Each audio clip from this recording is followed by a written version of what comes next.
Hello everyone, Charles Watts here. Welcome back to Inside Arsenal. It is Sunday. I hope the weekend has gone well wherever you're watching or listening to this around the world. Thank you as always for joining me. I really do appreciate it. We've got plenty to get stuck into today, the Viktor Gyokeres saga, and I think we can officially describe this as a saga now.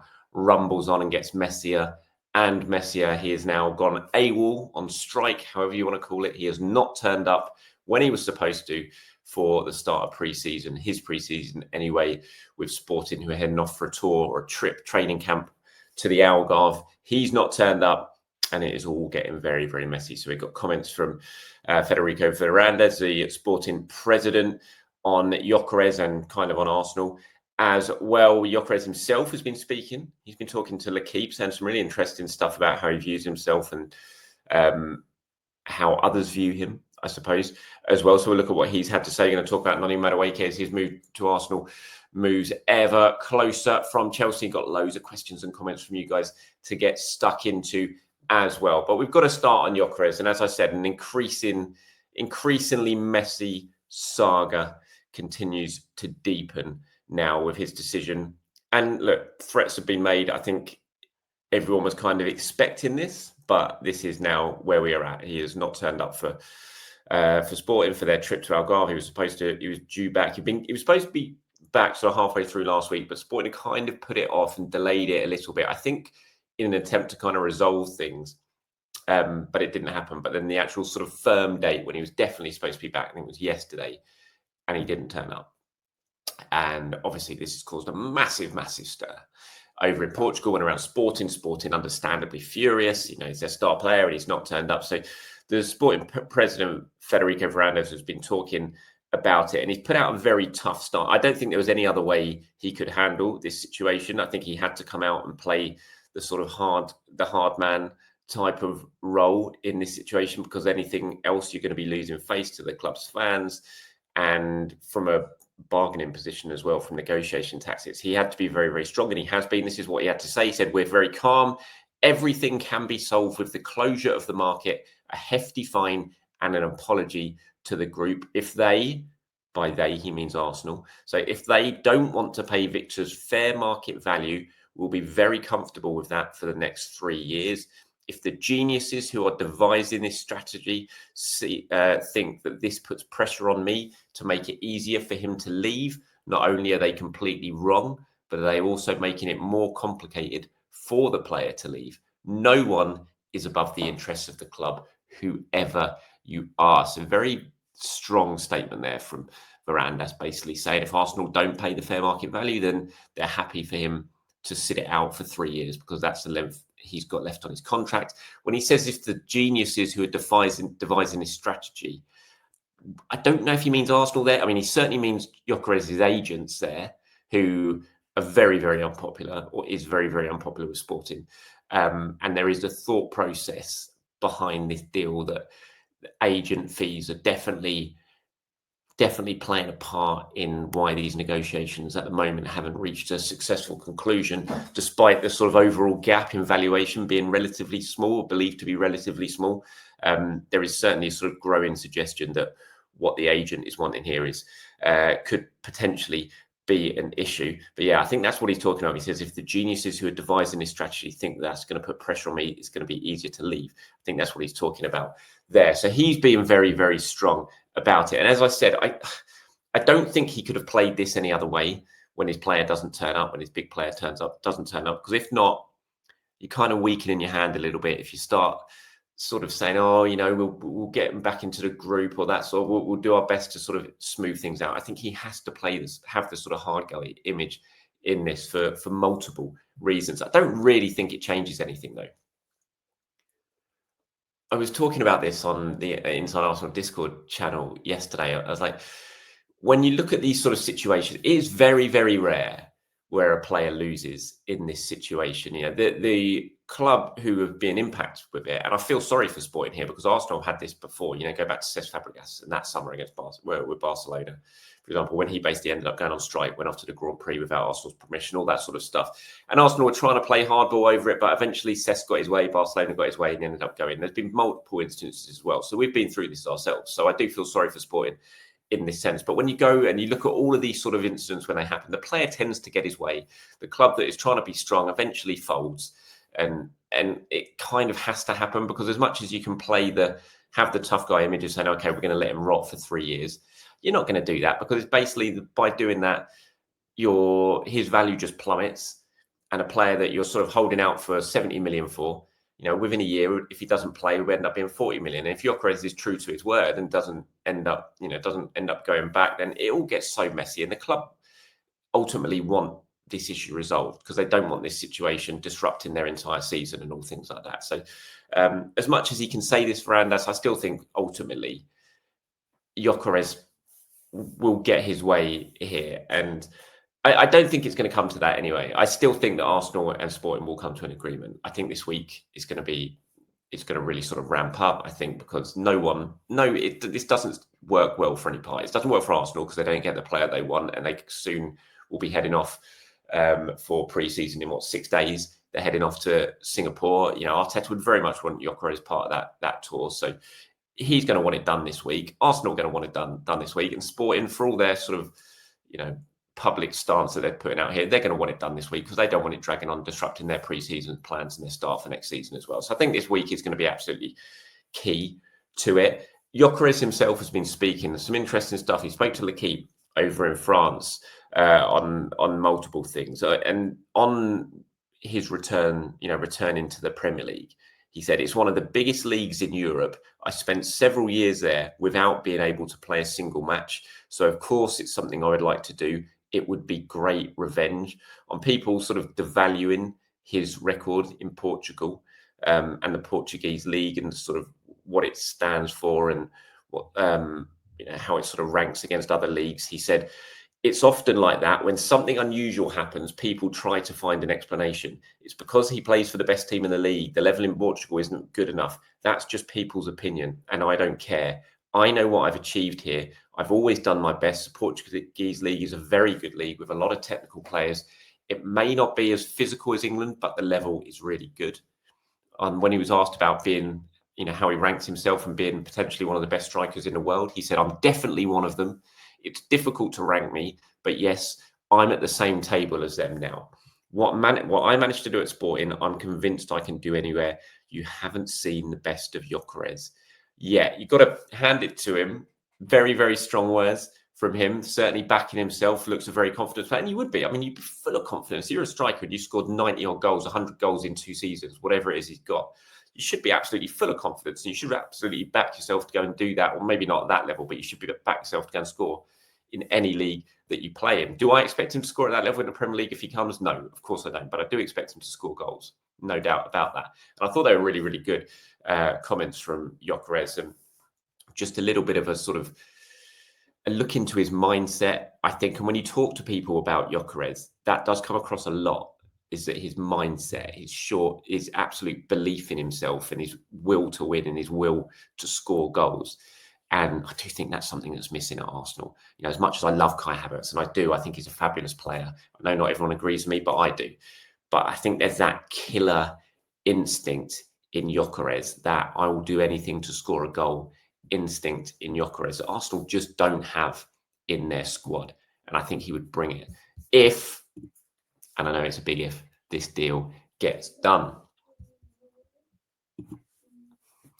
Simon's got in touch on the Inside Arsenal Discord and says, hi Charles, if Gyokeres is not participating in training with Sporting, is it possible that Arsenal could be involved in whatever activities he is doing to help him get to match fitness? I don't think so. I think you're getting into very, very messy territory if you're doing that, and you're opening yourself up into real sort of legal stuff behind the scenes if you're basically telling a player that's not your player how to train and how to do stuff during the summer to stay fit, just in case a move goes through. So I highly doubt that is something they'll do. Obviously, they're in conversations with his agent, but I can't imagine. And he's literally only just come back off holiday as well. He's been given an extended break because of international duty and all that sort of stuff this summer, which is why he was only due back officially from Sporting on Saturday. So no, I would be very, very surprised, Simon. I think there'll definitely be discussions going on with the agents and stuff, but not about training routines or anything like that. Okay, let's talk about Noni Madueke now. That move to Arsenal drawing ever closer. It's a really interesting one, Madueke. I was talking about it yesterday obviously. And, I've said before, I'm not a massive fan of this deal. I'm not a massive fan of the price that Arsenal are paying for Madueke, but I can see why they are interested in him and what they would bring, what he could potentially bring. Obviously, the reaction's been pretty brutal, and I feel sorry for Madueke in this, the reaction to it. I really do, because you think how excited he's going to be about this move. He's moving to a club like Arsenal. Him and his family delighted by all accounts and are really pushing for this move by what I hear. He really wants to join Arsenal, and he thinks it's a really big thing that he's going to be joining Arsenal. And I do feel a bit sorry for him because of the reaction. This is supposed to be a time when he's supposed to be so excited, and yet he's having to deal with the sort of online stuff that is going on. So I do feel for him in that regards. In terms of the actual move itself, from talking to people sort of close to this, I'm told that Arteta really, really wants Madueke. He's really pushing for this deal, Arteta. He thinks, and Arsenal think, that the price that they are paying is a very good price for Madueke. They look at other deals for other players who are moving, sort of similar type players. We've talked about Elanga, João Pedro, Morgan Gibbs-White, those sort of players, and the potential prices that they're going to. Arsenal for sort of around 48 million initially think that they're getting a good deal with Madueke. I don't think I really agree with that, and I'm pretty sure a lot of you don't agree with that. But from what I understand, they do. They're absolutely full of belief that they're getting a good deal for Madueke, and they think that if he explodes the way they think he can explode under Arteta's guidance and in an environment like Arsenal, that we're going to look back on that, and everyone's going to look back on that price that they paid and think that's a really good price, and they think his value is going to far exceed that in a couple of years. That's what I'm told. So we'll see if that happens or not. If that does, then it means he's obviously been a big success, and we'll all be sitting here, well, not all, but most of us will be sitting here eating a bit of humble pie on it. I'm also told that they view him as genuine competition for Saka, a sort of competition that he's just never had. Arsenal want to get two, what they believe are absolute starters in every single position. That's the strength of squad that they want to get, and they look at Madueke and they believe he can really push Saka and keep him on his toes and make it very, very clear to Saka that if your level drops, not that it ever really does, but if it does, then you've got a player here who's going to come in and potentially take your place. And he's not coming in as a squad player. I'm told that Arsenal view him as someone who's going to play and start an awful lot of games this season, which is why they really are excited about doing this deal. Again, I'm not, I certainly am going to need to be convinced. But look, this is happening. It is going to happen. Madueke is going to be an Arsenal player. And as I said yesterday, once that happens, once he's pulled on that Arsenal shirt, once we've seen the pictures of him and he's confirmed, then he has to have Arsenal support, really, because he's an Arsenal player. We're going to be using him. We're going to be needing him, and he's going to need to be a success. So, a few more of you have been getting in touch talking about this. Obviously, Finn Moran says, when you consider that Semenyo would have been 80 million, Kudus and Elanga were 55 million, then I say we got the best winger who can play right wing on the market for the best price. Arteta pushed hard for Rafinha as a left-footed forward who can play on both wings, and look how he's turned out. Hopefully Madueke will be just as good, and he's only 23.